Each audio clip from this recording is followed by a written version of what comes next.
Hello students, आज हम लोग पढ़ने वाले हैं कोडिंग एंड डिकोडिंग रीजनिंग का। ये हमारा पहला चैप्टर है, कोडिंग एंड डिकोडिंग।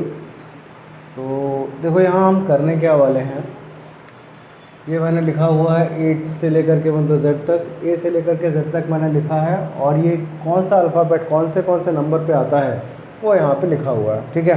तो यहाँ करना क्या है आप लोगों को, सबसे पहले यहाँ पे इसका जो फॉरवर्ड डायरेक्शन और बैकवर्ड डायरेक्शन, मतलब आगे से और पीछे से, दोनों साइड से आपको ये सीखना पड़ेगा। दोनों साइड से आपको ये याद रखना पड़ेगा, मतलब याद करना पड़ेगा कि कौन सा अल्फ़ाबेट कौन से नंबर पे आता है। ये आपको किसी भी हालत में याद कर लेना है, ठीक है। सिर्फ फॉरवर्ड डायरेक्शन में ही नहीं, आपको बैकवर्ड डायरेक्शन में भी इसको याद करना पड़ेगा, ठीक है। तो देखो आपको याद मतलब करना क्या, देखो एक काम कर सकते हो आप लोग, अगर याद करने में जिन को अगर परेशानी है वो इसको जो है मतलब फॉरवर्ड डायरेक्शन में तो आपको याद करना ही पड़ेगा क्योंकि उसका कोई उपाय नहीं है। और बैकवर्ड डायरेक्शन में अगर याद नहीं हो पाता है सॉरी, अगर आपको बैकवर्ड डायरेक्शन में अगर ये याद नहीं हो पाता तो देखिए आपको वो करना क्या है। मान लीजिए कि ये P है, क्या है P, क्या है मतलब 16 है। P अगर 16 पे है तो बैकवर्ड डायरेक्शन में P का जो पोजीशन है वो क्या होगा, अगर हमें ये पता करना है। देखो P का जो वैल्यू है वो फॉरवर्ड डायरेक्शन में वो कितना है, फॉरवर्ड डायरेक्शन में P का जो वैल्यू है वो है 16। तो देखो अगर हमें बैकवर्ड डायरेक्शन से अगर हमें ये पता करना है कि P जो है कौन से नंबर पे आएगा, तो उसके लिए हम क्या करेंगे, उसके लिए हम 27 से माइनस करेंगे। क्या करेंगे, 27 से हम माइनस करेंगे 16 को। 27 से जब हम माइनस करेंगे वो जब 16 को, तो कितना आएगा, वो आएगा 11। कितना आएगा, 11। मतलब ये जो P है बैकवर्ड डायरेक्शन से 11 नंबर पे आएगा। बैकवर्ड डायरेक्शन से ये जो मतलब P है वो 11 नंबर पे आएगा, ठीक है। अगर हमें पता करना है कि ये जो A है वो बैकवर्ड डायरेक्शन में कौन से नंबर पे आएगा, तो उसके लिए हम क्या करेंगे, हम इस A के लिए 27 में से हम इस 1 को माइनस करेंगे तो आएगा 26, ठीक है। तो कोई भी नंबर जिसका अगर हमें पता करना है कि वो बैकवर्ड डायरेक्शन में कौन से नंबर पे आता है, तो उसके लिए हम क्या करेंगे, उस नंबर को जो है वो मतलब 27 से हम माइनस कर देंगे। मतलब फॉरवर्ड डायरेक्शन के हम नंबर को 27 से हम माइनस कर देंगे। तो इससे हमें ये पता चल जाएगा कि वो बैकवर्ड डायरेक्शन में जो है वो कौन से नंबर पे आएगा। देखो यहाँ पे नेक्स्ट क्वेश्चन क्या है, नेक्स्ट क्वेश्चन ये है, सॉरी, अगर हमें पता करना है कि ये हमारा जो n है वो बैकवर्ड डायरेक्शन में कौन से नंबर पे आएगा, तो जो n है ये मतलब n ही ले लो। तो n जो है वो फॉरवर्ड डायरेक्शन में जो है वो 14 पे है, तो बैकवर्ड डायरेक्शन में जो है ये 27 माइनस वो जब हम 14 करेंगे तो कितना आएगा, 13। क्या आएगा, 13। मतलब ये जो n है वो बैकवर्ड डायरेक्शन में 13 नंबर पे आता है।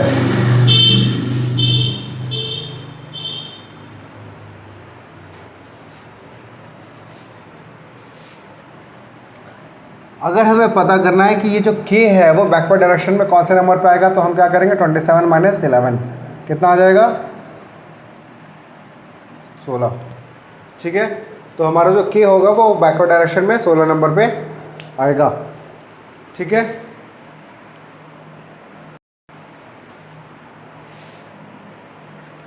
देखो स्टूडेंट्स, आप लोगों से एक मतलब रिक्वेस्ट है कि आप हमारे इस चैनल को लाइक करें, सब्सक्राइब करें, और जितने भी आपके मतलब फ्रेंड्स हैं उनके बीच में इसको शेयर करें।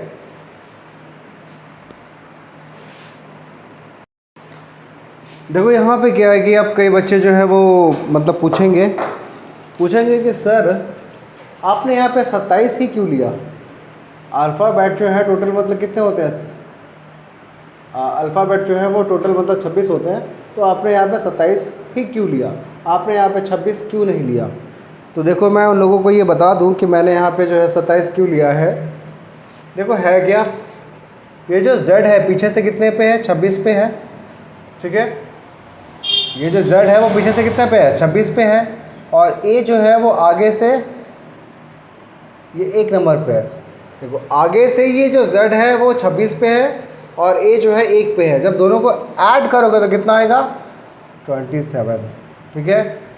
ये जो हमारा y है वो पीछे से हमारा 25 पे है, और जो हमारा ये b है वो आगे से 2 पे है। टोटल कितना हो गया? 27 हुआ, ठीक है। ये हमारा जो c है वो 3 नंबर पे है आगे से, और हमारा ये जो x है वो हमारा 24 पे है। जब ऐड करेंगे तो कितना आएगा? 27। मतलब जो अपोजिट लेटर हैं उनको जब जोड़ेंगे तो कितना आएगा? 27 आएगा। इसीलिए हम 27 से ही माइनस करते हैं।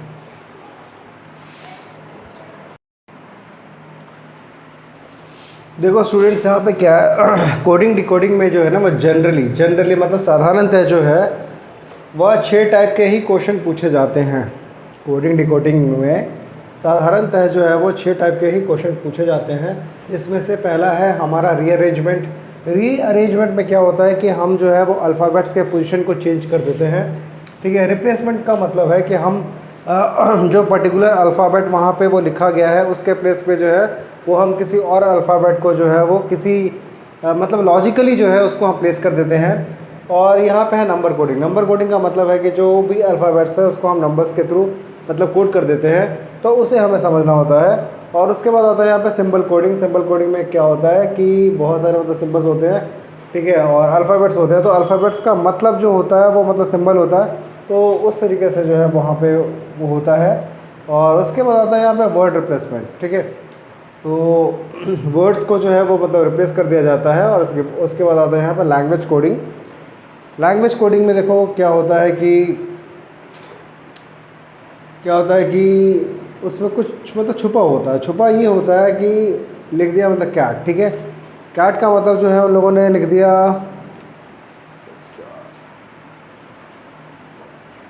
24, ठीक है। कैट को उन लोगों ने जो है वो लिख दिया 24, तो भैया वो एक लैंग्वेज कोडिंग है। हमें ये समझना पड़ेगा कि उसका अर्थ क्या है। तो देखो हम एक एक करके जो है आज मतलब एक एक करके जो है मतलब हर एक को जो है मतलब सॉल्व करने वाले हैं। तो ध्यान देना, मैं आपसे दोबारा से एक बार मतलब रिक्वेस्ट कर लेता हूँ कि प्लीज़ मेरे इस चैनल को लाइक करें और सब्सक्राइब करें, और जितने भी रीज़निंग मैथ्स के जितने भी क्वेश्चंस हैं वो यहाँ पे आप मतलब सीख सकते हैं और उसको मतलब उसको आप लोग मतलब समझ सकते हैं। तो चलिए स्टार्ट करते हैं। देखो बच्चों, यहाँ पे क्या है, ये है तुम्हारा मतलब मद्रास, ठीक है। मद्रास को जो है वो हम किसी भाषा में DAMSAR लिख सकते हैं। मद्रास को जो है वो हम किसी भाषा में DAMSAR लिख सकते हैं। तो यहाँ पे ध्यान देना आप लोग, यहाँ पे हो क्या रहा है, देखो यहाँ पे क्या हो रहा है। इन लोगों ने इसको किस तरीके से लिखा हुआ है, देखो क्या किया है इन लोगों ने। ये D के बदले यहाँ D कर दिया, M के बदले यहाँ कर दिया, और A के बदले ऐसा, ठीक है। इस R को इन लोगों ने यहाँ भेज दिया, और इस S को इन लोगों ने यहाँ भेज दिया, और ये A बिल्कुल ऐसा का वैसा आ गया, ठीक है। तो पूछता है यहाँ पे कि हाँ, मुंबई को इसी लैंग्वेज में हम कैसे लिखेंगे। मुंबई को हम इसी लैंग्वेज में कैसे लिखेंगे। तो देखो यहाँ पे ज़्यादा हमें सोचना नहीं है, हमें पता है कि ये M यहाँ आएगा तो ये हो जाएगा M, ये M यहाँ जाएगा तो ये आएगा ये, और ये होगा U, MUM, ठीक है। उसके बाद पता ही है B यहाँ आएगा, I यहाँ आएगा, और A यहाँ आएगा।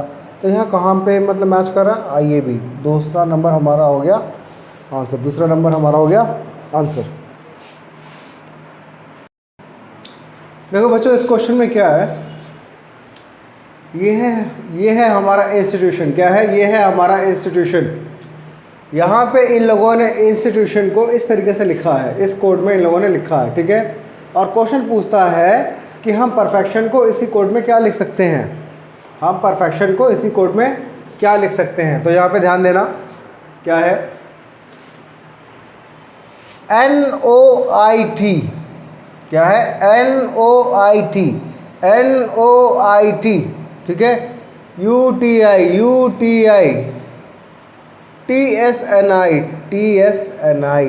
मतलब इन लोगों ने क्या किया, इसी चीज़ को पलट के लिख दिया। क्या किया, इसी चीज़ को इन लोगों ने पलट के यहाँ लिख दिया।